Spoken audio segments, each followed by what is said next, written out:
Hi, so we are live. So for those listening at home, welcome to the Dungeon Musings YouTube channel. My name is Kevin Madison, and I will be your friendly Dungeon Master this evening. Tonight, we are carrying on with our ongoing campaign playing Advanced Dungeons & Dragons 2nd Edition, the old backwards edition, playing through Carl Sargent's classic Night Below campaign. And with me tonight are the stars of the Night Below campaign. I'll go the order I've got you guys on the screen here. Why don't you tell us who you are, who you're playing, and what level are you currently? First up is George. Hey, I'm George. I'm playing Knox, the Unexpected, who is a human invoker, which is a specialist magic user or wizard. He's level 6, but he actually has 361 experience points over what he needs to be level 7. So when he gets to training, he'll actually go up to level 7. And he's still stunned that he survived the encounter with the hags and the giants. Yeah. Made a substantial contribution to that fight too. Really did not take him down, but really weakened 3 of them. Next up is Dave. Hey everybody, I'm Dave. I'm playing Druin the Swirling Circle. My character sheet won't open, so I'm playing Druin Axebrother. He is a 7th level Dwarven fighter and a 6th level Allegor, which is a specialty priest of Clangeddon Silverbeard. And he is able to train in both now. Dave, so for those listening at home, at the time of recording, the reason we're starting so late is because Roll20 has been extraordinarily uncooperative. It seems like they're having issues with the system responding or whatever. But Dave, I just noticed, I was able to hop into any... Oh, I may have spoken too soon. I was able to get into yours and to Chael. Calidor is still a white void for me. Mine is white. I haven't touched it. I just opened up my character screen, and I've got a swirling circle in the middle of my sheet. So yeah, it's weird. Oh, yours is loading now for me, which is weird. Calidor, can I move it? Try moving it. Grab the bar on it and then move it. I moved it. I moved it 2 or 3 times. Oh, it didn't do anything? I was able to load both of them now. I'm just showing off. Then, last but certainly not least is Jeffrey. Hey everybody, I'm Jeff and I'm playing Calidor. He is a level 7 Elven Fighter Thief. Very nice. All right, so guys, the last 2 sessions, all last week was spent with a pretty hectic and tense combat encounter. What happened last time? Well, we were mid-fight with a pair of hags and their 5 deformed giants. Mm-hmm. And Druin showed up and managed to take down one of the giants. And from there, the fight sort of turned in our favor. Calidor took a potion of giant influence and got one of the giants to fight for us instead of against us. Mm-hmm. And then from there, we sort of turned the tide and were able to take down all of our adversaries. Yes. We had 3 near deaths from the player characters, but everyone fortunately survived. And then we we went back to town and rested up and protected some villagers while they brought in the harvest at one of the farms. Yep. And then we headed over to the Hag Code and looted and got ourselves some sweet stuff. Yes, very important. You guys got quite the haul as well. So I did post them in on Discord. And let's see here. I've actually got it pulled up here. Oh, do you? Okay. You post it into that? Yeah, you wouldn't mind cut and paste into the chat? That'd be great. Here it is. All right, awesome. Thank you. So before we started, Jeff, you were asking about the potion, the Gauntlets of Ogre Power, and I think with you guys getting back, that's where we sort of left things. George, did you remember to include the extra XP that you gained as well too for the fight? Oh yes. That is how I made 7th level, or enough XP to have 7th level. All right, so let's see here. Druin, you claimed that durable plate mail +1, right? I believe so, yeah. That's the plan. Once your character sheet loads. Oh my goodness. Well, yeah.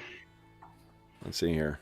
I went to one of those sites that, down detector Yep. and detects outages, and Roll20 is like no outages. And then today at like 7:00, giant spike. Yeah, it's weird. Like right now, I was having the exact same problem before we went live, and now I'm able to access your character sheet. I wasn't Calidor's a moment ago, but no, I got Calidor's now. Okay, I'll close this and I'll try again. Yeah. Then Now it won't open the rest. Now I can't even get a window. oh hey, let me try something here. I'll just try reconnecting. Let's try this here. How does that help, Dave? I hit show players. It should be showing up. Oh. Nope. No. Knox and Calidor, are you guys seeing this? Yeah, I can see John's spell macro Yeah. on his sheet. Huh. So, Dave, do you want to try reconnecting in case it's suddenly starting to function when you reconnect? I'm going to close my browser tab and then open up a new one. Sure. Cool. All right, so we've got, let's see here. Well, let's first talk about, Calidor, your gauntlets. We'll talk about what is required. Before we went live, we were talking about the necessity of removing your thumbs for that. Yeah. And you said that was a trade-off you were happy to do. I can still dance with no thumbs. Done. Exactly. Just tie my sword and shield to my hands. Good to go. Oh, Get you a nice pink lanyard to hold your sword from falling. Yep. There is a Shang-Chi Master of Kung Fu villain who has 2 swords for hands. And it's the most goddamn ridiculous thing. Okay, let's see here. Dave, did that help? At all? Oh. Hey! I have a character sheet. Excellent. All right, so then, let's hear. Gauntlets of Ogre Power. Oh, so I get to put some new armor in here now. Nice. All right, so the Gauntlets of Ogre Power. When you wear them, you have... the wearer of these gloves is imbued with an 1800 strength in his hands, arms, and shoulders. When striking with the hand or a weapon hurled or held, the gauntlets add a +3 attack bonus to attack rolls and a +6 bonus to damage when you hit. The gauntlets are particularly desirable when combined with a girdle of giant strength and a hurled weapon. They grow or shrink to fit human to halfling-sized hands. Wow. Okay, so hold on a second. So that +3 to hit and +6 to damage is above and beyond what an 18 strength does? It's just allowing you to avoid looking up what that is. Okay, I see. Yeah. That's higher than an 18 strength. 1800 though. 18100 is as high as a fighter can start with. Right. Oh, 1800 is 18100? Yeah. Oh. Yeah. Okay, 1800 is like as high as you possibly can start without breaking the rules. Right. So I got it. The thing is that it doesn't affect your lifting. It doesn't affect your back. It doesn't affect your hips. It doesn't affect your legs. So it doesn't affect your actual carrying capacity. It's only that you whack shit really hard and really accurately. Right. Okay. So don't change max press.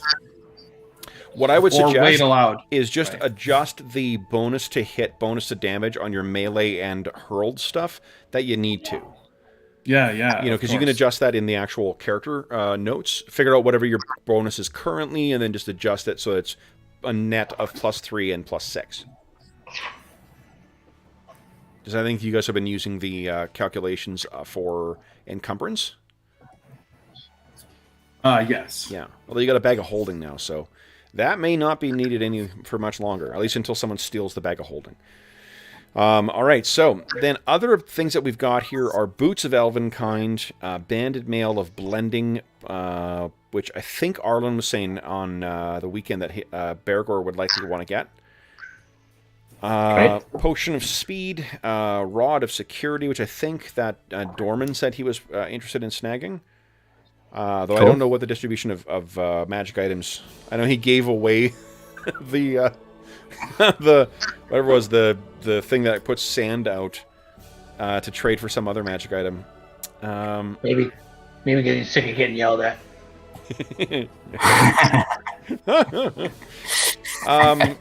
Damn it, Dorman, every time I'm trying to do something, you're opening up that frickin' whirlwind of sand. Knox, is there anything among there that is of particular interest to you? I think the plate mail... No, kidding. Yeah.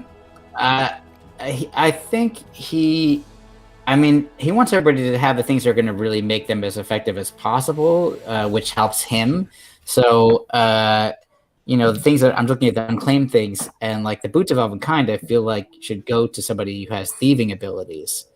So I know that people like Calidor has thieving abilities, right?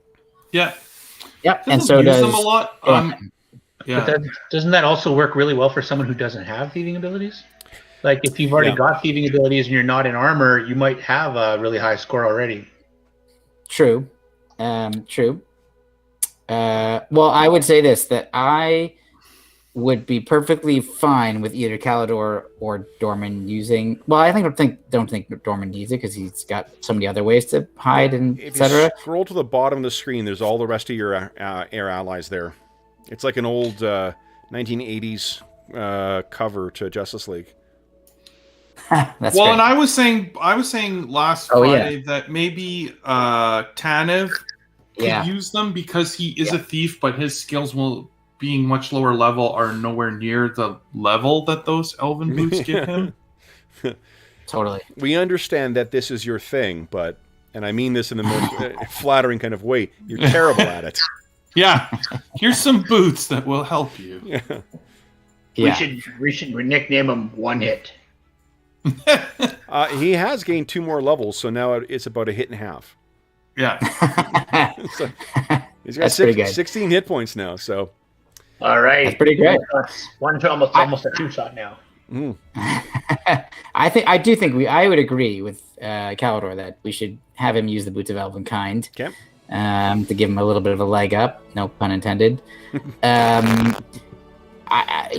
already have. I'm so happy with, having Rock Slide at my beck and call for the time being that I'm happy for Dorman to take the Rod of Security too, and I wouldn't really use the Potion of Speed effectively. I don't think. Yeah. And I don't think I should carry the... Oh, awesome. I don't think I should hold a bag of holding because I'm squishy. So I feel like Bergour should have that, or Druin, or somebody. So, none of these things... Aren't you also pretty strong, though? I am pretty strong. So this allows you to carry a lot of... You can carry a lot of axes for me in a bag of holding. But I don't even need the bag of holding. I can just carry the axes.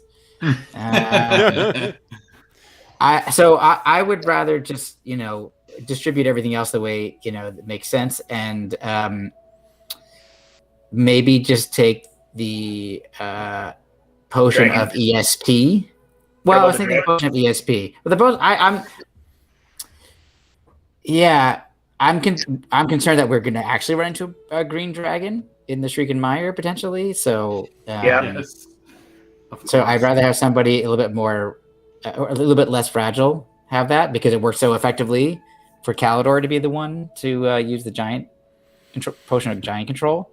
So I feel like the potion of ESP makes a little bit more sense. Is Knox fairly charismatic? Yeah. Because I think charisma plays into that, right? On the save, doesn't it, Kev? To the ESP? No, for the dragon control. Let's take a look. Let's see. Stop trying to walk away from all the good shit, Knox. Take something. Well, well we also need this stuff to go to people who are going to be here. well, yes. That's a good point. And you're sitting here right now. It's a good point. Not a shot against Andrew, who can't make Wednesdays, but just saying. Yeah. When there is the charisma doesn't have an impact on the saves. Yeah. Okay. Yeah. I think I would prefer the potion of ESP because there's things I'm going to want to know that maybe people aren't going to want to tell me about certain lost deities, let's say. So it just made me Dennis. I follow Dennis Detwiller on Twitter. And he has some very punchy opinions a lot of times, which are really funny. And one of the things he posted today was like, if you think telepathy breaks your game, maybe the game isn't the problem. Yeah, that was funny. That's so. Yeah, I wouldn't mind taking the potion of ESP and dragon control. I feel like I'd rather have like Druin hold on to that because I don't want to control a dragon. I want to kill it. That's true. Or Calidor. I just want somebody or Bergour. I feel like somebody strong up in the front lines. Right, and someone who can. I mean, if we want to give it to someone who can sustain the longest, it's definitely Bergour. Yeah, Calidor's hard to hit, but he does not have a lot of hit points. So like he's. The potion, does a dwarven resistance thing kick in with that potion though? Oh right, you have like a 20% missability or whatever failure rate. I don't know if that's with potions as well. Except for priest items. Ah. I mean, we can say that Calidor's carrying it for now. Well, I mean, last time I tried to give away a potion, no one took it, so. And Calidor had to drink it himself. Calidor's got a 1-for-1 for you got a 1-for-1 for controlling monsters. Yeah, that's true. I am at 100%. The other thing is that we're all taking permanent items. So Tanev's getting permanent boots that give him an effect that's always on. Yep. I'm getting armor. Bergour's getting armor. Calidor's getting gauntlets. Dorman's getting a rod that only has 28 charges, but that's still a lot of uses out of an item. Even someone takes the bag of holding, that's an item that's persistent. But just for the sake of fairness, my Staff of Earth still has 44 charges left. Yeah, but that's one item. I also have an Elven Dagger +2, and I have a special spell book that's going to grant me a huge amount of power. And not make me turn to the dark side, which is a bonus. I have a magic staff, magic armor, 2 magic axes, a magic mask, a magic whetstone. Those are all persistent items. So maybe I should. I do have a cloak of dragon hide, which is good for versus dragon breath. And I have a wand of earth and stone. Oh, so you're saying you're strategically positioned to control dragons by being able to resist their breath? That's solid. It doesn't hurt. I can hold on to it. Just right. If I go down, remember that I have it. So the only thing that has not been assigned is the potion of speed, which would likely be best consumed by a demi-human, who's not going to substantially age. Yeah, Chael would be a good. Chael's an elf, a full elf, right? Or Carrick. Yeah. Oh yeah, sure. Carrick's an agile fighter, right? So. And Dorman wanted the Ring of Blinking. That's what he claimed. So the Rod of Security, the ability to get us out of trouble and hide somewhere. Yeah, that's also. Well, and the Rod is really something that's going to be used by the party in general anyway. Yeah. Right, it's almost like a party item. It's literally just who is holding it. Yeah. For like storyline purposes of like, oh, Dorman's down, grab the rod, someone, so we can get out of here. I would suggest that someone other than a dwarf, because that would be subject to the 20% fail. Yep. Yeah. Yeah. Let's see. Calidor's gauntlets would work on me just fine. Saying, not that I need them. Just saying. You see that look that Jeff just gave you? That was role playing. Calidor just gave Druin that look. Come and take him. We already had a chat about this because Druin's already got a 17 strength, and he can cast strength on himself at least once a day. Yeah. So if I just stopped taking food and water and took a second strength spell, I could have strength on me almost all day. Right. Yeah. And you never cast that food and water anyway, Calidor says. All right. And the other person who hasn't, seemed to get anything at this point is Elanion. Yep. And the one reason that it could make sense to give Elanion the potion of speed is that he often kind of tracks out on his own, kind of tactically. However, he's now riding a steed, so I don't know how often he's going to do that anymore. Mm-hmm. So he could then instead carry the Rod of Security. Yeah, that's true. Yeah. It's quite an Elanion item, I think. Yeah, He's the one who always chooses to run away from fights, so it makes sense that he has the Rod of running and hiding. I get to roast Hobbs because he's not here to defend himself. Yeah, right. It's all brotherly love. It's all brotherly love. He knows that. He roasts us nonstop. I was gonna say he's on the front lines of that. So yeah, I'll change it. There we go. There we go. Rod of running and hiding. Yeah, Rod of running and hiding, Elanion. There we go. And the potion of running faster is Elanion? Yeah, we're giving him both the running and hiding items?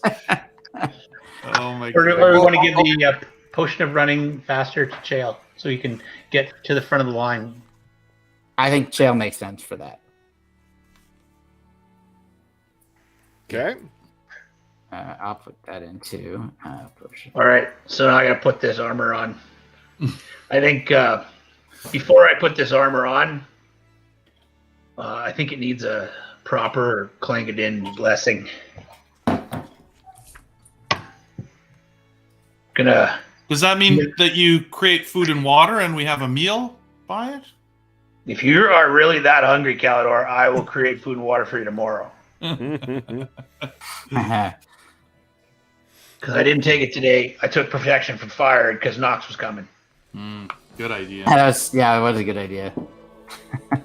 And then Hirildo's been here. There's been so many spellcasters lately. I had to bump up the protection. Okay. All right, so guys, let's do this. Let me grab my calendar. Yeah, and I'm posting all of this stuff into the Discord. All you buggers didn't show up to play tonight. All you buggers didn't show up to play tonight. Guess what? It's 13 weeks later. I got 2 classes to train. Well, what we're actually going to do, guys, is we're going to spend a little bit, take a little more time to consider what's happening over these weeks. So, anyone have any questions about any of the magic items that they got before I set my DMG aside? Nada? I do not. But I'm going to be back in one quick second. Okay. Sorry for the interruption. But you can keep going. I'll be right back. Okay. All right. So then, you guys have the Silver Boulet Tavern now as a place. So, what I'm going to do is we're going to roll 4 events for each week to see what's happening in town. First, I want to see what's happening this given month. So I need a pen. I need this. All right. So,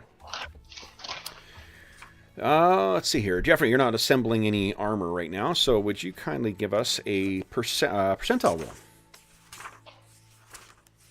See what the event for the month is going to be. 44. Uh-oh. Uh-oh. Uh-oh. Uh-oh. What did you do, Calidor? The notorious 44. Oh, boy. Oh, boy. Oh, boy. I should really... Oh, there it is. Should know where this is by now. Here we go. All right. 44.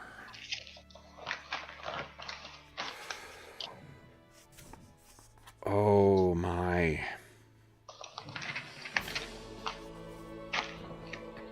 All right.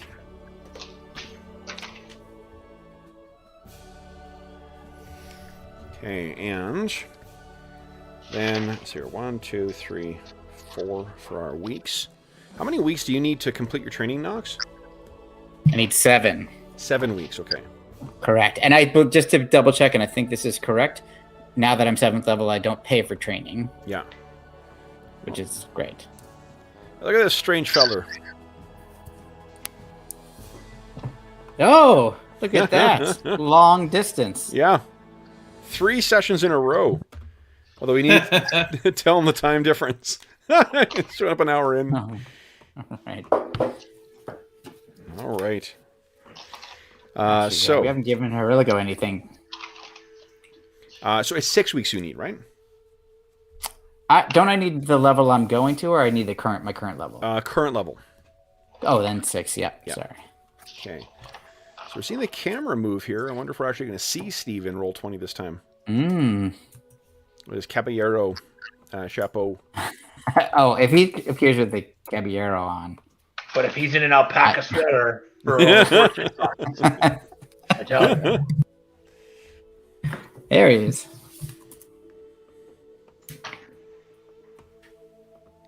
Oh, we're getting another encoding overload. I don't know what it is with Steve logging in, but it just beats the shit out of Roll20.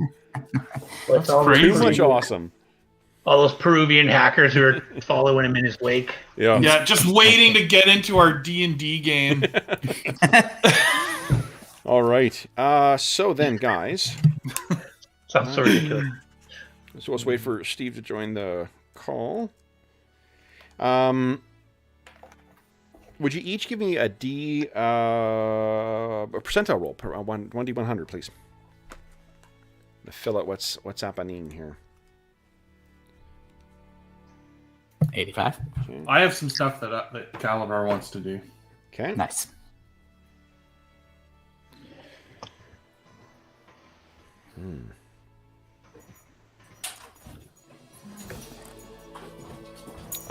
Interesting. Calidor, I need you to give us one more percentile roll, please. Oh, my mouse was right on it still.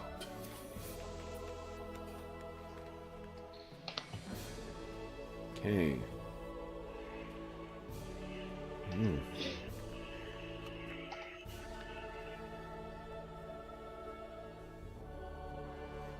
And then someone give me one more roll, please. One more percentile roll.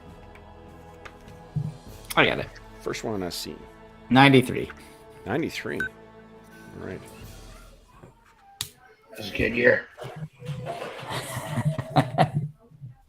All right. Yeah. So, in this first month, Druin will be training with that feller up in where I've got his name here, Brother Ederic, right? And Knox will be training with Tauster. Yeah. And what are you guys? Calder, you said there's something else planned for this month? What are you thinking?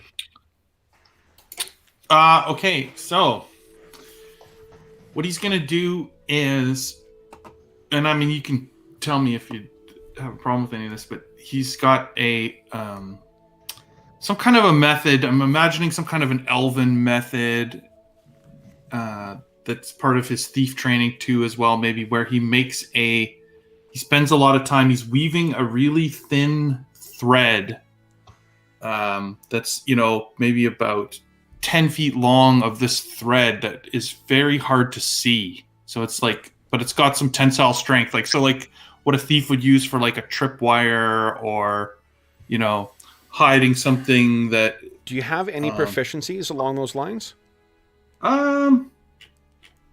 Let's see.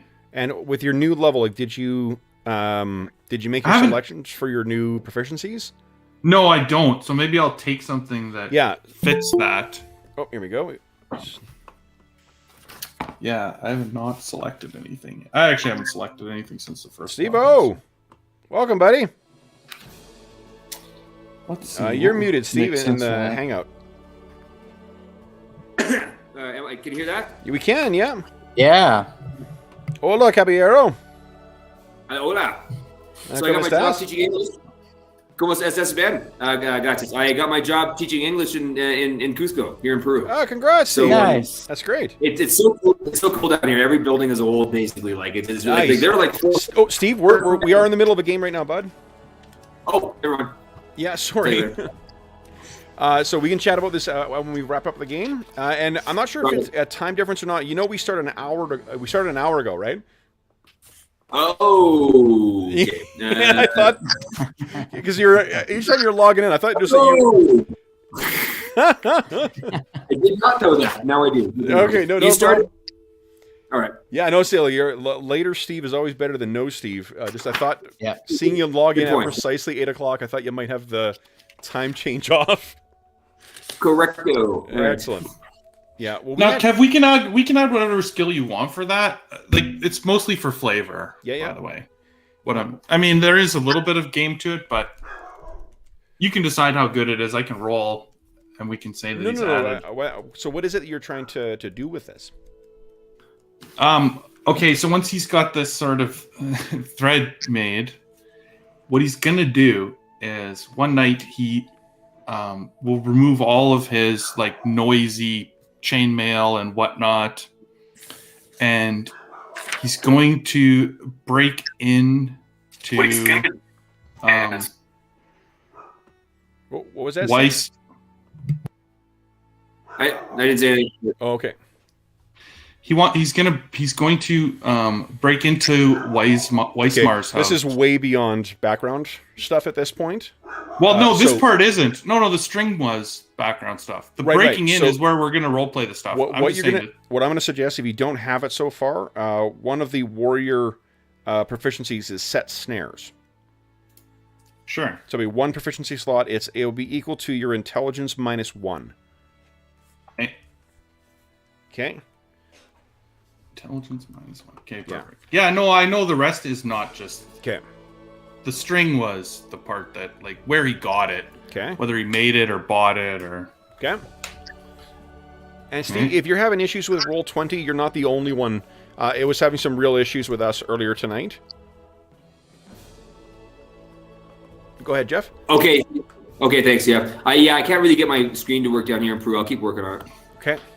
So you can have however you want to roll this up now, like whether you want me to pick his lock or climb in through his window. When you're going at night? Late at night after his shop is already closed, at a time when I have been watching that I'm assuming he's sleeping. Okay. So why don't you give us a pick locks check? Sure. First, see if you can get yourself inside. Pick locks, which I am not very good at. Nope. So you don't seem to be able to get in past his locks. Do you have another plan for getting inside? Well, I don't know exactly what his place is like. I don't know if I can climb up onto it and get in through a window or somewhere that is not Probably the front not. door. No, it'd be like there may be a window you could try to like break open or something like that, but that might alert people inside. Yeah. What are you thinking? Do you have another? One? Well, I mean, Let's take a look at here. Let's take a look at. yeah, I was going to say, to be honest with you, I would ask Dorman if he was capable of picking the lock. Right. Well, Dorman's like because John's not here. I realize he's not here, but I mean, if we're doing the whole winter, I don't want to say that this whole scene or this stuff didn't happen because of. Right. Well, I'm still not allowing Dorman to do it. So what are you? Are you planning? Because the reason being is because if you bring Dorman in on the planning, he may have thoughts on whether this is a prudent course of action or not, and I don't want to make that decision for John. Like whether he would do it or not. Exactly. Okay, sure. Fair enough. So, well, it does look like there is a second story here. So, why don't you give us a climb check?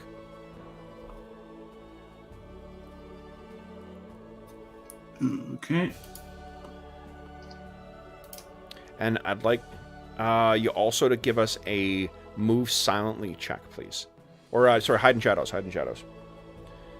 And make sure you don't have your modifiers from chainmail in there, because you want to take advantage. There's a no armor button. Yeah, I'm saying I took all my stuff off. Great. Okay. All right. So you get yourself up to the second floor. You scoot around on the ceiling. With that good of a roll, you're easily able to make your way across the entire top of the tavern. You can find his bedroom window, which is not locked. Okay. I'm going to attempt to sneak in through the window. Okay. So first give us a move silently, because if you're successful in this, then there will be no sound. Okay. So you carefully creak the window open, and you get yourself inside. Okay. He is in here alone. Sleeping. Yeah. Okay. I'm going to check around and see if there is anyone else, any guards or anyone that seems to be around in the hallway. Okay. Then I'm going to sneak down to his kitchen area. Okay. And take one of his own, his kitchen knife, his carving knife, or one of his own household knives that looks sort of dangerous that he would use for meat prep or, chopping through something. Okay. And then I'm going to sneak back into his room, and I'm going to, I use my new set snares skill. I'm going to try and tie this thread around this knife and fasten it or tie it over a beam over his bed, just so that the knife is dangling over him while he sleeps. Okay. And then I'm going to sneak back out. Yeah, so give us a set snares. If that's all you're trying to do, then that's fine. Yeah, that's what I'm saying. I'm just leaving the knife dangling over his bed so that when he awakens, it's hanging over him. All right. Done. Okay. You're able to sneak your way out now. Hold on.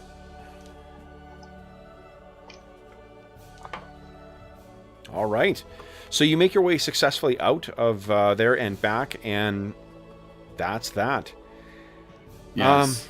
Yeah. So then, the first week of this, I'll keep that in mind. There's not going to be a direct, event afterwards, but there will be a consequence over the... Oh, of course. Yeah, no, he's trying to spark consequence. He's just... Yeah. Okay. So, then... Let's see. Oh, does anyone else have anything else they wish to do while we're in our downtime? Yeah, absolutely. What do you want to do? Oh, well, you're training, Dorman, so for the 7 weeks, you're not going to be able to do anything. What's that? You did call him Dorman. Oh, sorry, Dorman. Shit. What the hell? Does this nose make me look like a gnome? Oh, Steve wants to, or Rilligo wants to track down poison ingredients. Yeah, 1 second. Yeah. That can't go wrong. Good. No. But if I'm just training during the day, I have like evenings and stuff to do stuff, right? You do, yeah. Okay. Let's see here. I guess Calidor would be spending some of his time too, if we're allowed to do that, right? Because you're pre-training, right, Dave? Well, I've got Druin has 5 weeks to finish his Algor training for level 7. Yeah. And then he's got to spend 7 weeks training as a fighter, pre-training. Because you have to be within 10%, right? Yeah, he's about 9%. Okay. So, Steve, the costs of the poisons, there's ingestive poison, which you have to consume, and there's insinuative, which would be like coating a blade or something like that. They cost, for the ingestive, it costs between 5 and 1,000 GP per dosage. And the insinuative is between 10 and 1,500 GP per dosage. 1,500 per dose. Okay. Yeah. Okay. How much do you guys have right now? Because you guys just got a windfall of like 1,800 gold each, didn't you? Yeah. Did we? Yeah. I'll put that down. Yeah. Thanks. Yeah. That's good stuff. So, like, what's the effectiveness of the average 10 golds, insinuative? So, like, the difference, and it's a 10 gold insinuative one. If they make the save, they take no, for 10 GP, no hit point damage. If they fail the save, they take 15 points of damage. This, it scales up. There's 4 different scales. And there's also an onset time, too. So, the cheapest poison is 2 to 5 rounds. And it does 15 damage on a fail. I just spit all over my mic. Apparently, poison makes me hungry. Oh, it's delicious, delicious poison. B, the next one up is 1 to 3 rounds for it to onset, and then there's 25 damage on a failed save. Next one is a 600 GP. 1 round, it does 35 hit points on a failed save. And then D is you could die in the same round. 1,500 gold for that, but if on a failed save, you die. In addition... That's hard. Yep. The saving throws do get... there are bonuses to saves on each of these, though. So, like, it's not quite as effective as, like, right from the venomous creature. Right. And then what's the... Yep. The ingestive ones are similar, 2 to 8 rounds, and then but the main difference between the ingestive and the others, the ingestive ones do damage on a successful save. So like if you can get into someone's food, they run the gamut for 5 GP, 2 to 8 round onset, 10 hit point damage on a successful save, 20 on a fail, all the way up to 1 to 4 turns of onset for 1,000 gold, does 30 points of damage on a save, and death on a failed save. Damn. Yep. I think I like the... what was the B class insinuative? What did that one cost? That one's 75 per dose, 1 to 3 rounds for onset, and it does 25 points of damage on a failed save. Well, I like that one a lot. I think we'll go with that one. I think B grade, 75 gold. I'll grab a few of those. Let's see. 54 to 300 gives you 4 doses. That's decent. I'll go for 300 G for 4 doses of that. How about that? Yeah, sounds good. Do you want one of the... that still leaves you like 1,500 left. I don't know if you got something else in mind, too, but do you want to get one of the big dollar value ones, too? Well, maybe the ingestive. What was the C class ingestive? What did that one cost?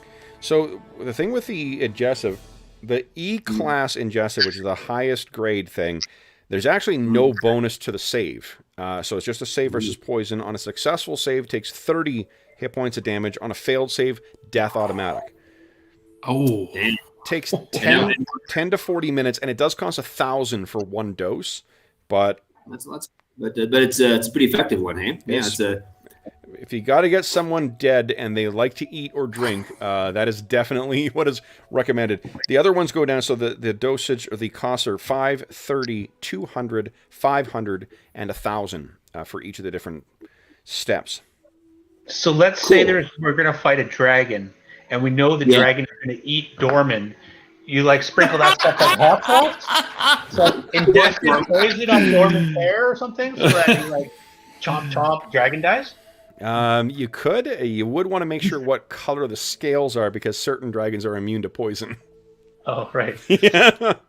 Did you check the label on that thing? Oh, shit. Yeah. Dorman hot sauce. So what do you think, Steve-O? The ingestive ones, how much do you want to spend per dose on your ingestive poisons? Good question. I mean, like what does the one that costs 500 gold? Does that one doesn't do death? It does death on a failed save, 25 on a successful save, and it happens the same round. Well, let's go with the 500 gold. I'll take 1 shot of the 500 gold there. You got it. Okay, so same round and 25 damage on a successful save, death on a failed save. It almost sounds like Krill goes on like a game show. I'll take ingestive poison. I don't think there's a poison for 500 gold. Well, the idea that like Rilligo shows up all cheery and chipper and whatnot, then immediately starts like interrogating Baranus for the most lethal poisons she can get her hands on. Yeah. Calidor's now recommending to the crew that you just eat and drink the food made by Clangadin. Yeah. Now, what about Druin? Did you have anything you want to do in your evenings? Yeah, so we're up in Paul Frey's Keep because I got to do my training with the cleric there. Yep. And I'm going to not talk like Druin because it's killing my throat. It's okay. So Druin's going to take the new armor. He hasn't put it on yet. And he's just carrying it in the wagon or on a mule or something. And he's going to ask the smith if after he's closing down for a day, if he can use his smithy for kind of an overnight service. And if he gets approval, he's really just going to prop the armor up underneath the anvil and cross his 2 battle axes in front of the armor, and then splash some dwarven ale over it and do kind of like a vigil in front of the armor. And then at partway through the night, he's going to cast Bless. And then later on in the night, he's going to cast Consecrate on the armor. And he's going to ask for the blessings of Clangadin too. Because it's not Clangadin armor, but he wants it to serve in a function similar to the dwarven priests of Clangadin. Sure, yeah. Love it. That's awesome. Yeah, then absolutely. That'll be one of your first nights up there. You've already made inroads with the blacksmith anyway. So he's more than happy to turn over the smithy to you for the evening. Have you done any more following up about that? What would be needed to treat the boulet scales as well, or fins? No, we ran out of town and now we've got a second boulet fin now that we're back. So not really sure what to do with these. We might need to go to Threshold or something. Does Knox, do you have herbalism or alchemy of any kind? I don't have either of those. I'm more into the astrology and omen reading kind of area. I can read your fortune. No. Exactly. I think Tharsden is going to return. I mean, I have no idea what you're talking about. Oh, man. Then, so that sounds great, Dave. Then, Knox, is there anything you wish to do in the evening? I'm going to... This is not going to be a surprise. It's going to be totally expected. I'm going to continue to read this Book of Tharsden. But while I'm training with Tauster, I'm going to start bringing up the Chained God, and just my, that I felt like we've encountered various forces in this territory that may have aligned themselves with Tharsden, and I'm just trying to see if he has additional information about why that might be, or I'm basically trying to find out if he knows anything about Tharsden before I just straight out tell him about the book. Okay. I have been listening. I was trying to find a book because I got an idea. No. No? I was going to say, no, that could be good or bad. So here's the question of all the time, George. Have you actually gone out and found yourself a copy? Because you seem to be pretty... I can neither confirm nor deny that I have it. Look, there... Wow. I think I'm going to have to order one. I keep clicking on it, putting it in my cart, and then, not going to check out. All right, hold on. Because then I'm going to have to, I'm going to have to go all the way. I can't turn back after that point. All right. Wonder if there's a Tharsden spellbook replica. Huh. Well, there's one way to find out. Dear Google, please find it. All right. So,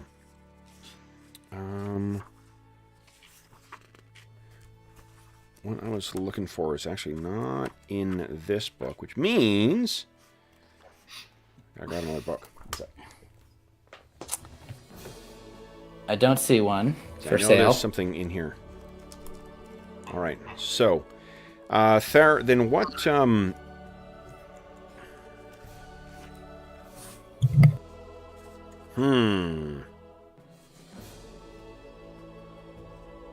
I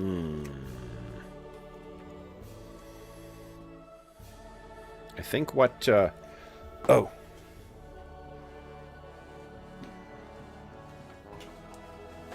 I'm looking at all this highfalutin, you know, new stuff. Oh, dang it, where's the... Gonna try Etsy. The book Some I'm weird looking people for, I on think, it. is in the other room because I was looking at it. So here. Oh, nice. Yeah. He's ready to go. It's like someone looking at a brochure of a boat they want to retire to. I can't wait to move into the Forgotten Temple of Tharizdun. It's gonna be so nice. There is Tharizdun stuff on Etsy. All right, so I think what I get you to do, Knox, would you give us a save versus petrification or polymorph? Okay. Please. Here we go. There it is. Submit. Natural 20. Fabulous. So, I think what happens, Knox, is that what manifests when you work magics now is that your irises seem to be consumed in fire. Ooh. When magic is being cast. So unless they're actually someone who's looking you square in the eye, it's unlikely they would notice it. But like at some point when you've like topped up your armor spell or something like that, you have noticed this. The other thing is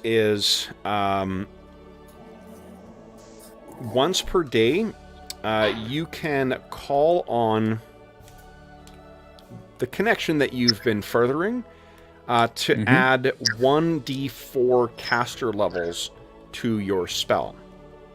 Oh, wow. But I would ask that you track how many times you call on that. Okay. Yep, as a running total. Yeah. Okay. So that has been the manifestation for what has happened to you. Now, Druin,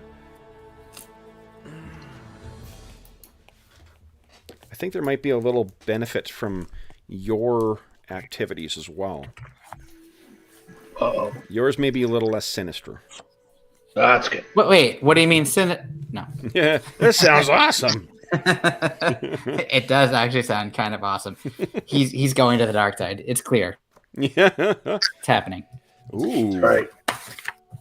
So... Smite Knox spell. I mean... So I think what...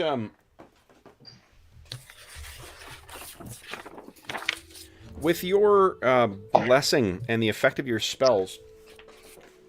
let me just find the rules for it in this edition. I think what you can do now, with this brand new armor having been consecrated,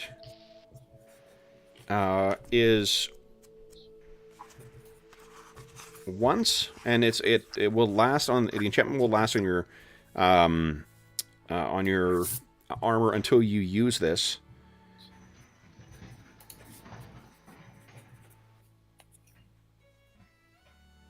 Let's see here.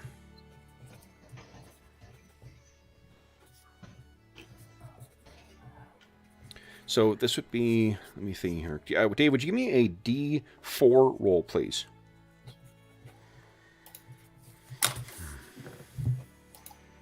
4, so 6. What you can activate is a version of Stone Skin. So what this will allow you to do is, once you activate this Blessing of Clangadin, you will be completely protected, completely immune from any physical attack for 6 attacks. Wow. Stone Skin is pretty bonkers in this edition. Yeah. So, Dave, you That's can sweet. activate that, and then that blessing will last until you trigger it. Okay. Okay. Calidor, make sure you tick off for XP purposes each one of the thief skills that you use there as well. Oh, yeah, right. All right, guys. So then, first event in the first week.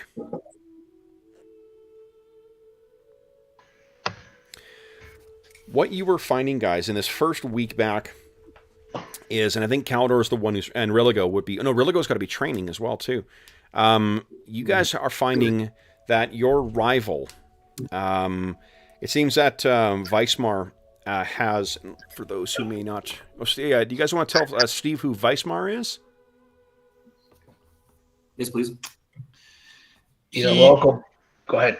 He runs the tavern in the town, and he was being extremely mean and to the people who were trying to take refuge in Thurmaster. I'll kill him. And he's been a real jerk to us specifically many times. Calidor made him an offer to buy his tavern from him, and he quoted basically what Calidor thinks is an outrageous price. And so subsequently we have started the Silver Boulet in town as sort of a rival place for people to come get food and alcohol in Thurmaster. Hey, I just had this great idea. Triple the price, damn it. Sorry. Yeah, So, that's cool. I had a great idea. Why don't I put my poison in his food? he's got a little twitch in his face as he's saying it. Huh? Huh? That's kind of murderous and maybe not really allowed. Murder is relative, and also you have to get caught. It's not murder if you don't get caught. Is that how it works? Well, if you were to tell me and then you were to do it, I would have to turn you in. I think Well, you that's, just told me on the fact he's just like this hateful person. I'm just like, well, I can kill him if you want, but he's like, you know, you're supposed to. I think they call that Schrodinger's felony.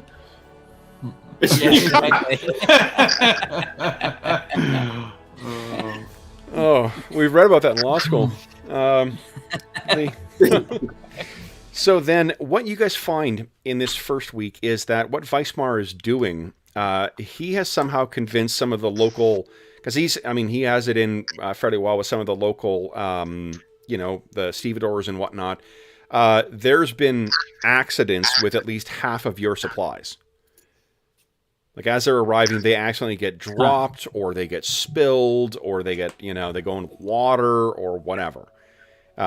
You're only able to notice that half of the materials are effectively going missing. But it does mean that, it's pretty clear in this first week who's to blame for this. This is happening once they arrive to town, just to be clear. After they get here, yeah. This guy's, his sphere of influence doesn't seem to go much beyond Thurmaster, but he's a big fish here. Cool. Calidor, do you think you could talk to your friend that you've done some training with and put a little heat on some of his suppliers? Calidor will rub his gauntlets into his fist. We don't need anyone else to smash his supplies, if that's what you'd like to do, Druin. I'd love to. I don't know if we should. Now, one of the things that is going to complicate things is that you guys have mostly taken on refugees as staff and whatnot, right? So this is very quickly becoming like townies versus folks from refugees, I guess. So if you do, right, your friends would point out to you that, like, this is sort of what the consequence of the response would be. But what are you thinking?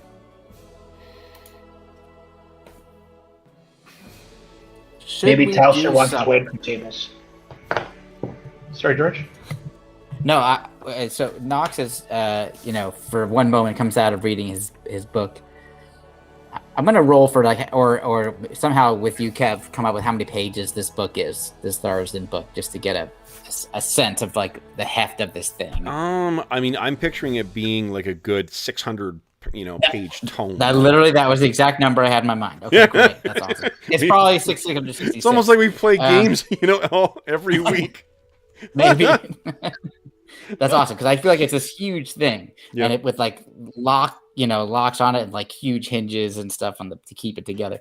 So, at some point, like hearing this, this is a conversation I think is going on around him, and he's taking it in but paying attention to his book. And then at one point, he just looks up and says, "I wonder if we could try to turn the town against Weismar, or at least towards us. I wonder if we should have a night of free food and drink for what maybe an upcoming festival, or we create our own." Great suggestion, Knox. And then his eyes A flare with fire. celebration. Yeah. I happen to know someone who can play the lute pretty well, and I won't charge you. Oh, I have bad news. What? Remember, your loot was destroyed in that fight with the giants. Oh, that's right. That is sad. I will have to. He's invested in a trombone, though. Wah, wah. I just picked it up. Right.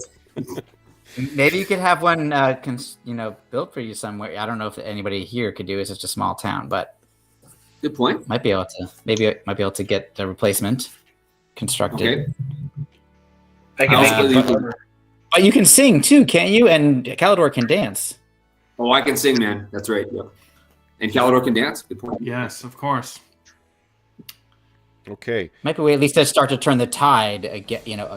Not necessarily against Weismar, but at least toward us, so that maybe Yes. the people like the stevedores and the provisioners, etc., they think twice about destroying our supplies. Maybe we should hire some locals too. Oh yeah, that's a great idea. Okay. So... We should. And we support have local. extra.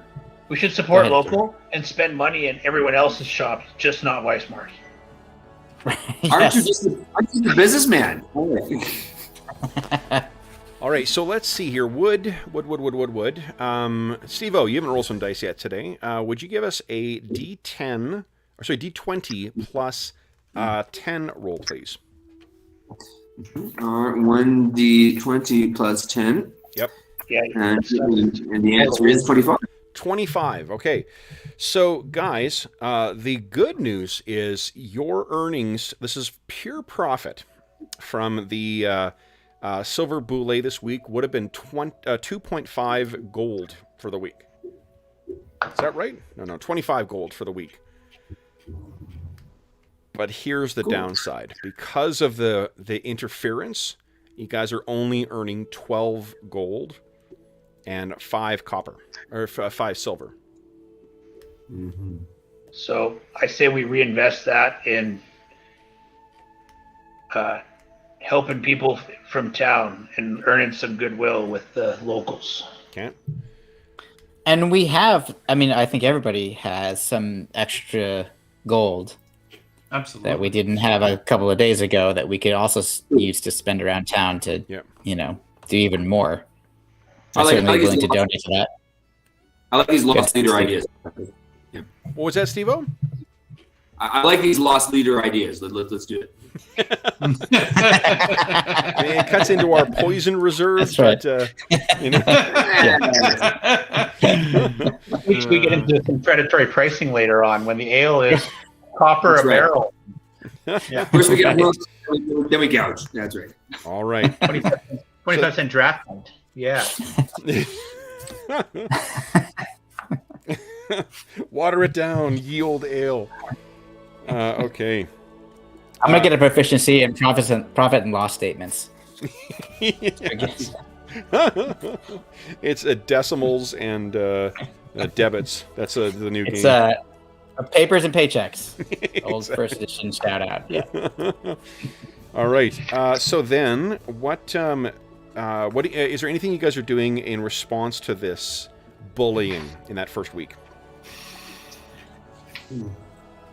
I feel like it's a mistake to actually take aggressive action against him specifically. I feel like all the ideas that people have put forward make sense, like hiring locals, spending money at local establishments, and maybe having some kind of special night where we invite locals and they get to eat and drink for free. Is probably the best way to start to see if that will make a difference.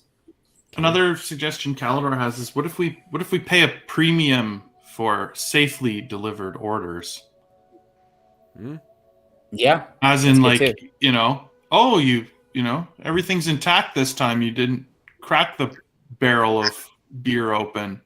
Here's an extra 10% kind of thing. Like, incentivize them with money for completed deliveries so that the people who are doing it might counterbalance. I mean, obviously he's giving them some kind of support. So if we're also financially supporting them, it might counterbalance his efforts. Sure.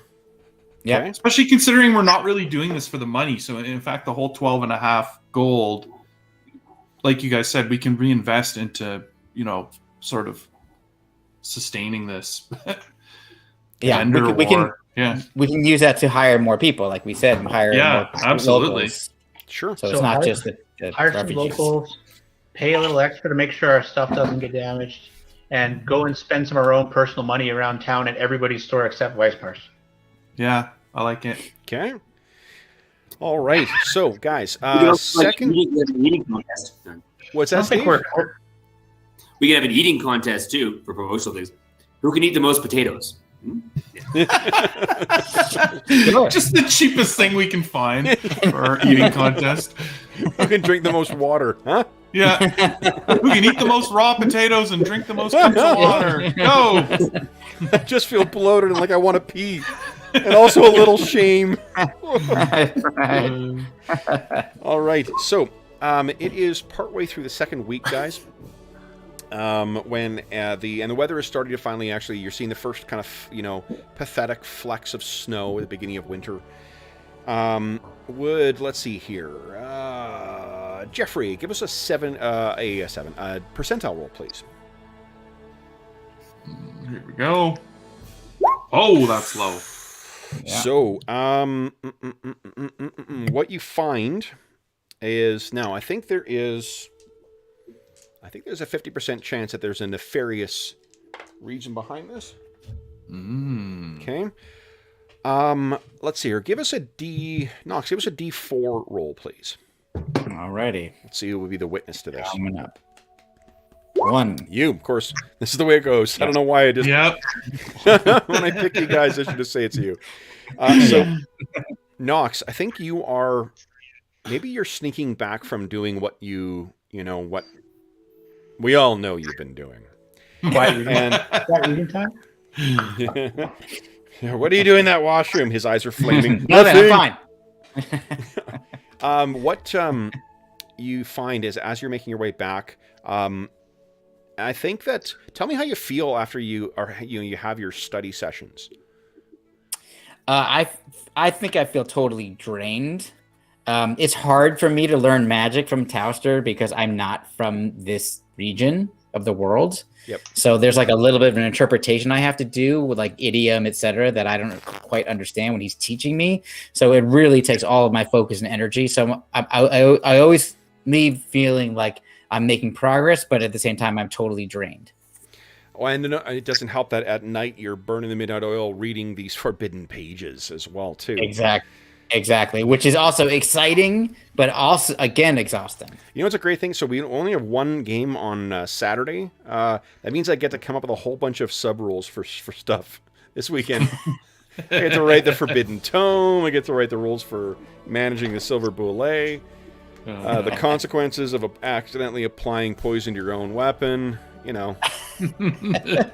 Fun. Hey, Knox, can I borrow your Forbidden Pages when you're done with them? If you want to take a look, he probably will not let you. I think it's probably Knox will not let you. He's quite jealous and secretive. Oh yeah, Steve. So what you don't know is that Knox has the joke we're making about this image right here. Okay. This is I the see it. mark of the Elder Elemental Eye. Yeah. Okay.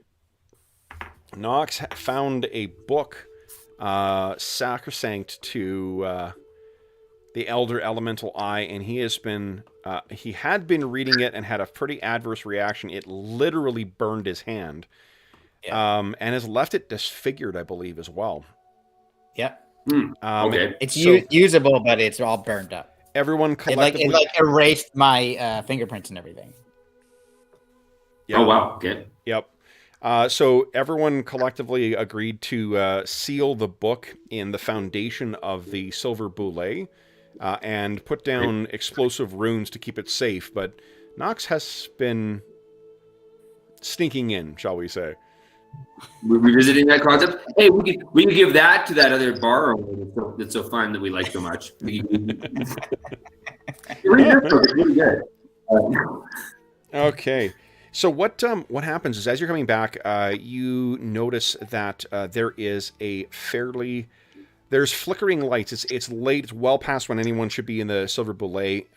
You've been off in whatever hiding place that you've got where you look at the this book, maybe one of the outlying buildings. Yeah. And you can see that there's the flickering of dancing flames in the kitchen, and there should not be anyone in there at this point. Okay. So I'm gonna go investigate. So you go racing in, and you find that there is a slowly spreading fire across the countertop. I will race over to it and see if it's something that I feel like I can douse on my own. If it's not spreading too fast, or like it's not just oil. How would and you if not, I'll start to check. Well, I'm gonna look for around the bar. I'm gonna look for like rags, like that are like I could soak in water and stuff. Like if there's barrels of water. That I can take ladles, or I'm not sure how much fire there is, but if I need to pick up a barrel and try to heave it like up on top of the bar itself, I'm relatively I think strong. You could probably do that. Yeah. So you are able to do that. It takes some effort to get it out, but you're going to be able to get the fire out. However, there will be damage to the kitchen, which is also going to impact your earnings. Okay. So obviously the next thing I'm going to do is I'm going to check around elsewhere to make sure there's no other fires that have been started. Yep. But before I start any kind of investigation of how this happened, I'm going to alert. At least I'll go to. I think I'll just go to Calidor for right now late at night, because I don't think it's going to be helpful to anybody to wake everybody up. Yeah. But just to let somebody else know. Strangely, someone to inform Calidor what happened. He's gone. And there's a note left behind that just has Weismar's name over and over and over and over. I go, oh, right. And then I go to Druin's across the hall. Yeah, you find him. No, he is in his room. So I'm going to, knock on the door to wake him up. Calidor. Yes, Knox? Wake up. There was a fire downstairs. I put it out, but there's been damage. I thought I would wake you. I haven't woken anybody else. I thought I'd wake you just to have you come down and take a look with me. A fire at this hour? I'll come down. What could have caused it? I suspect foul play with no evidence to base that on, but just considering what has been happening. Now, I'm assuming that at least one of you guys has, fire reconstruction as one of your proficiencies. I have it. I have it a double proficiency in that. Okay, good. That's them. No. So, what do you? How do you think you'd approach this, guys? How do you think you'd approach this? I don't think that we could, or I don't think that Knox could figure out how a fire got started, other than to look for a torch that's in a place it shouldn't be, or something really obvious. Sure. What about Calidor?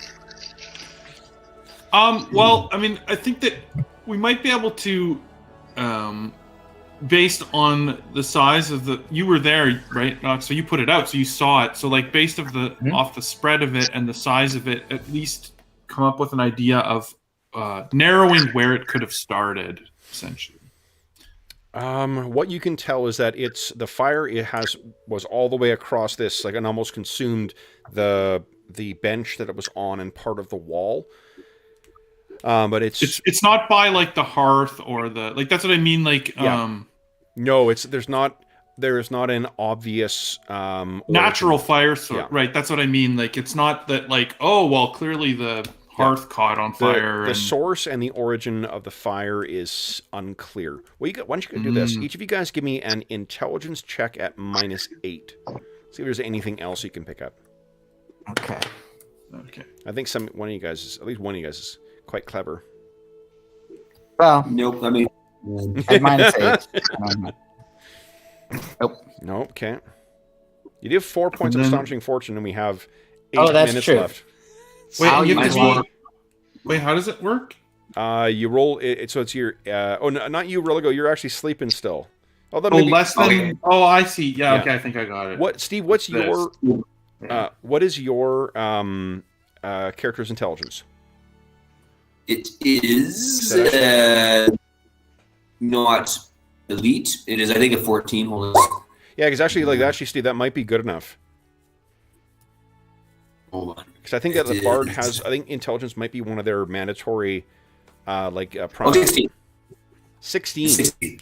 Yeah. So you guys get down, and I think Religo kind of comes walking in and is like, "What's going on?" And he's looking around. Guys? And maybe it's just the angle that you're in. Because again, like the light in here, absent Knox using magic of some kind or using one of the many, many, many stones that Dorman has apparently been casting continual light on. Well, Druin gave me one too. So okay, so you've got that. Yeah. So the light's going out, and I just maybe Religo, from the way you're walking in, there's that angle, and there's a sheen on the on part of the burned property. You kind of get in there, and you're flecking away at it. Maybe this is just your bardic knowledge, the vast majority. You can tell that there's something that's been poured along and up on the wall that was intended, some kind of. There's no insurance, obviously, in the world, but like if you want to burn down someone else's property and make it look like an accident, this is a way of going about that. Mm-hmm. Holy shit! Weimar's days are fucking. That's all I can get that. I think I caught Weimar's days are numbered. Is that right, Steve? That's correct, man. Guy is dead. I'll say, watch out for the wall. Apparently, I see a glisten on the wall. I think it's probably not that. Okay. Weismar is messing with Steve's internet connection too now. Yeah, he's trying to take him out. God, yeah. Dang it. He knows too much. That really does. So I mean, okay. it seems clear that that this has that this has come down to more damage. Fortunately, it was caught early. Fortunately, it was not like setting something at the base or setting the roof on fire. So, Calidor, Religo, with the folks that you've known, those on the seedier side of the law, you almost might think that this would be a way of sending a message of some kind. Mm-hmm. Like a love note. I heart you. Yeah. So, I do not think we should give in to his clear need for us to retaliate against him. I think that he's goading us into it. I think we should proceed with our current plans. Okay. Mm-hmm. Agreed. So, as that week comes to an end, you guys are gonna. Let's see here, Steve. Would you give us the same roll again? D20 plus 10. And for the record, Calidor will shift his sleeping to be on guard at night over the silver goulet. Yep. Great. Okay. Yeah, he's got fuck all else to do during that time, right? Rolling for connect. All right, let's have George. Why don't you give us a roll? 1d20 plus 10, please. Boom. 15. So profits are down this week. and still affected by the fire. So you guys will be earning 7 silver in profit for the week. The silver boulet is still operating, but it is down a bit. Okay. Thing we will end with, guys, is the news that comes in 2 weeks into the winter. The news comes with a very, very sad and forlorn Druin who rides into town. What? Yeah, because the news he bears, it seems that news just keeps getting bad and bad and bad. And worse. Yeah. It is. Where is he here? All those end bads is killing me, Kev. What kills you? And bad instead of and worse and worse. And worse, yeah. Unnecessary descriptors. Where is he here? There we go. The news that he brings is that Count Sandor Palfrey has passed. There was talk about in the spring you guys traveling to try and find a spouse for the new what was that? For the new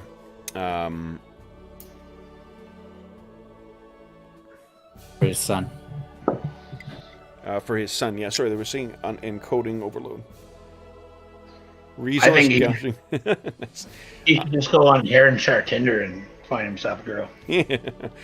So what? Yeah, he has passed, and the with this weekend, his son will be basically sworn in. Lintern will be anointed the new count. And what you've picked up, Druin, is brother Ederic, as we discussed before, has been sort of positioning himself. And it seems over the past month or so, in the time you guys were dealing with the hags and the other stuff, he has been ingratiating himself to this young, the young count, and he will seemingly have his ear. And you may recall that he was marshaling in favor, or at least in favor of the community joining with Threshold as being part of the what do you call it? The religious nation. So we'll deal with those consequences and the other events. Each of these events, too, was randomly generated. So it's just great that each of these things is sort of flowing in together. We've got the monthly event, the death of Count Palfrey. So how does that news, before we walk away, how does that news hit each of your characters?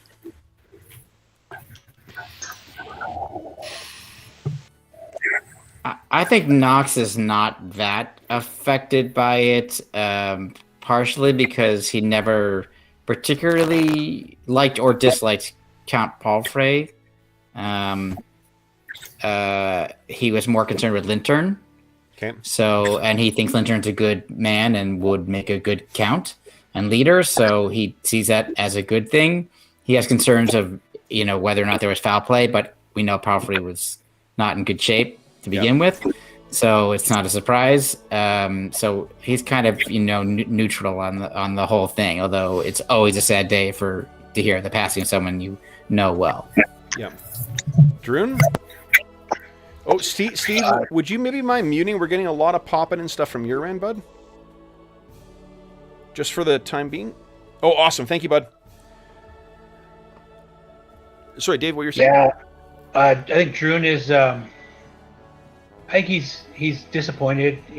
Not the kind of message he wants to deliver when he heads down from the keep, but also not surprised, but maybe a little more sad because I think he's spending all his time up in the keep. He's getting close to the people, and you can just kind of feel it as soon as it happens. It's like there's like a pall over everybody, and yeah, it's just the whole atmosphere has dropped. Yeah. So, Well, and he's going to have to head back, I suppose, to finish his studies as well, too, right? So, yeah. yeah. Calidor, what about you? I think as far as Calidor personally, men come and go, and it's sad for the people, but I think he would see this as maybe the potential opportunity that we have discussed as a reason to have this celebration. We could have a wake for Palfrey and a celebration of Lintern taking over, and that could be our sort of, we could make it a 2-night celebration. Like the first night is a wake for Palfrey, and the second night is a celebration of Lintern taking over. Okay. And Steve-O, what about Rilligo? I don't know how much Rilligo had dealings with Count Palfrey.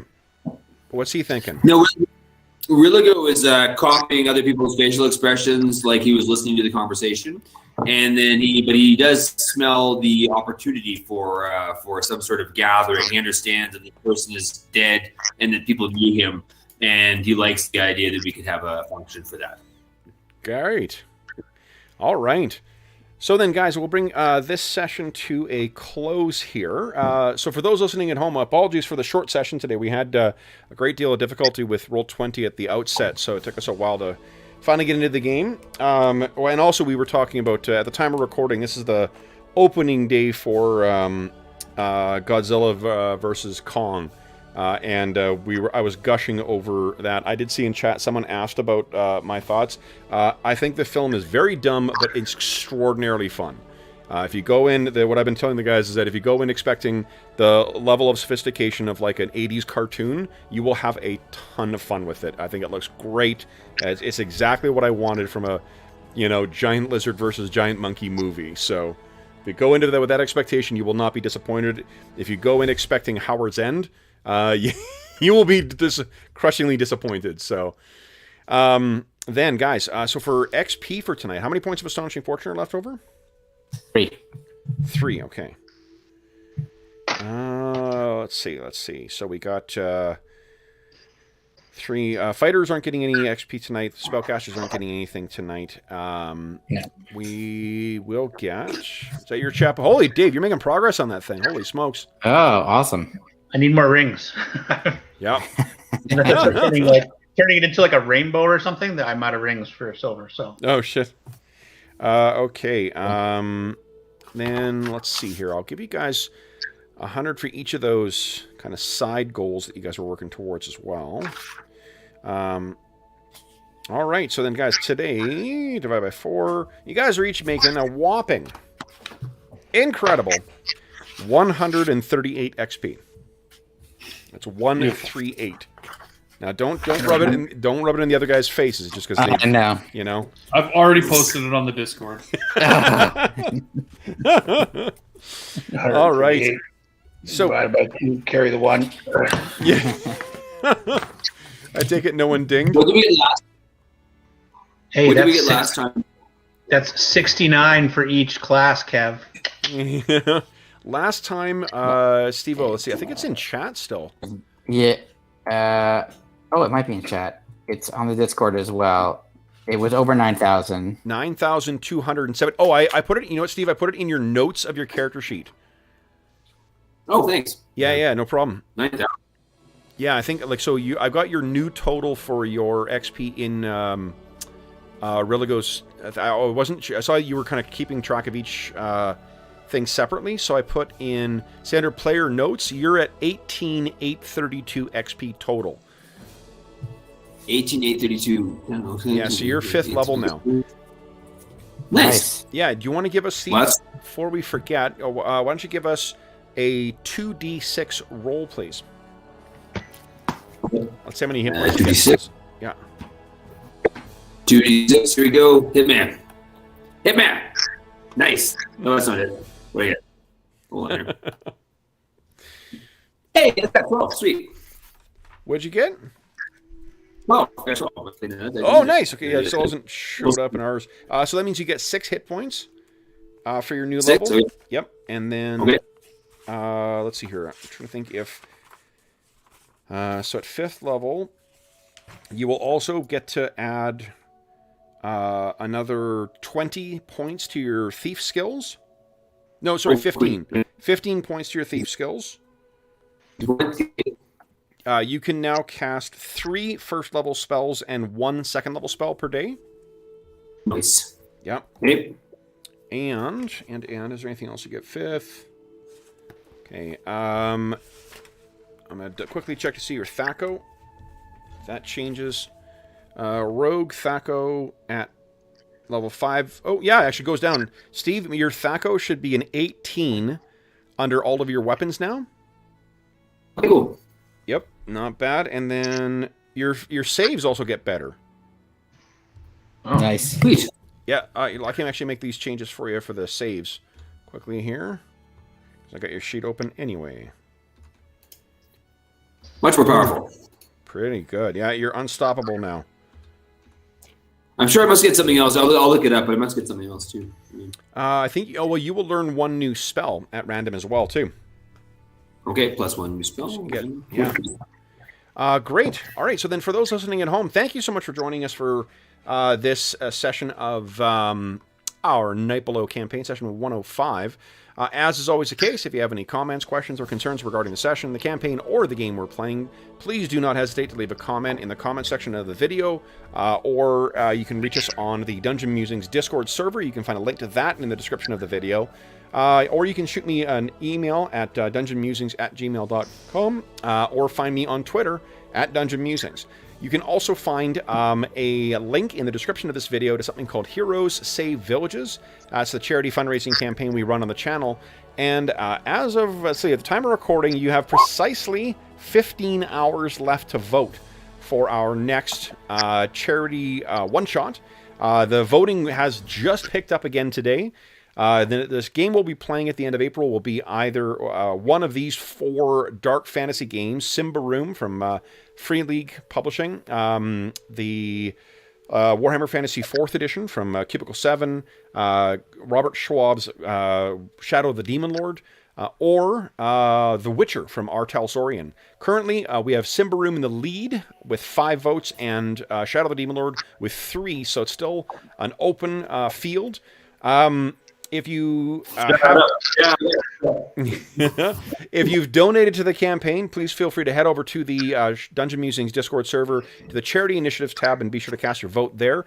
And then check back a week before the session, because you'll be able to spend what you've donated to help outfit our heroes with some extra gear and whatnot. In addition to that, any donations every donation of $25 Canadian gives you 1 chance to win the charity raffle, which will be tomorrow night. The donations will be closing at noon Mountain Standard Time tomorrow, same time the voting ends for the charity session. That is 1 o'clock Central Standard Time and 11 o'clock Pacific. So at noon is when I'm cutting off the voting and the donations for getting tickets. After that, I'll put together a random encounter table, and that night we will be rolling to see who's going to win the grand prize, which is a copy of Beetle and Grimm's Platinum Edition Icewind Dale Rime of the Frost Maiden box set. It's going to be sad when it's over, because I've got this down. I'm going to have to learn a brand new spiel in 2 days' time. In addition, you can... if you don't win that, you still could win a copy of Beetle and Grimm's Silver Edition Icewind Dale Rime of the Frost Maiden, and both of those were generously donated by our friends at Beetle and Grimm. Terrific. The Thera's Dune pin which I'm holding up here, that's available through Beetle and Grimm as well, too, and as well as a bunch of other great stuff. If you don't win that, there's still copies. Let's see here. There's a chainmail dice bag made by Dave. There's a dice tray made by our buddy Andrew. There is a bunch of zines made by our buddy Jason Hobbs. There is a bunch of cool stuff from the Dungeon Musings Red Bubble Shop, including some t-shirts, some posters, and some other great stuff. And there is a copy of the City of Mist starter set from Son of Oak Studios as well, too. So they accidentally sent me an extra copy of that, and they have generously agreed to just let me raffle the sucker off. So yeah, so lots of great gaming prizes, and the best thing is all donations go to support the over 80,000 orphaned and abandoned children who benefit from SOS Children's Villages International. To date, it is April, so it's March 31st right now. We are 1/4 of the way into the year, and we have already surpassed, we're at about 60% of our annual target. So What's the annual target, Jeff? annual target was Nice. $4,000. We're already just about over 2,400. Awesome. You're Yeah. and back to the riches, my goodness. Yeah, it's extraordinary generosity on the part of the viewers and the players and everybody. So once again, a huge thank you to everybody for this first raffle. I hope that good luck to everybody who's got a ticket for this. I hope that you win. I'm going to try and make sure that you get lots of cool stuff from the Dungeon Musings Bread Bubble Shop as well. Yeah, the last thing I will say is a huge thank you. Speaking of cool people, to the players. So George, Dave, Jeff, and Steve. Thank you so much for joining me today, guys. This was a ton of fun. I'm going to try, between now and the next session, I'm going to finish fleshing out sort of like what we're going to do with the downtime stuff. We're going to do a little less hand-waving of the time, but hopefully it'll be interesting and not tedious. I mean, we've seen a minor NPC die in the last hour and a half, so I guess, dull's not necessarily the word we would use for it. But anyway, thank you, guys. Give Weissmar a knuckle sandwich. Yeah. So for those listening at home, thank you once again for joining us. We hope if you're listening to this live or contemporaneous to the recording, that this finds you healthy, safe, and weathering the current crisis as well as can be expected. We do hope that we've given you a few hours to take your mind off of the troubles of our world and think about the troubles that our heroes of Heronshire keep getting themselves into. And until we see you again, stay safe, stay healthy, and happy gaming. Bye.